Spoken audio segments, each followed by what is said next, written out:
একদম এনেকৈ কমৰৰ পৰা ভৰিলৈকে তৰলৈকে বিষায় 20 তাৰপিছত এনেকৈ বেলেঞ্চ নহয় অলপ এনেকৈ খোজ কাঢ়িলে মানে টাকৰ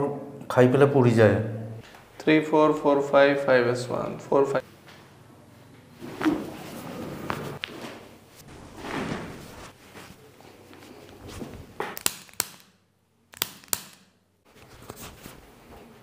ঠিক এতিয়াতো আৰাম লাগি আছে সো তেখেত ভাল পাইছে আজি আৰু আশা কৰোঁ যে এইকেইটা বস্তু আপুনি যদি মেইনটেইন কৰি থাকে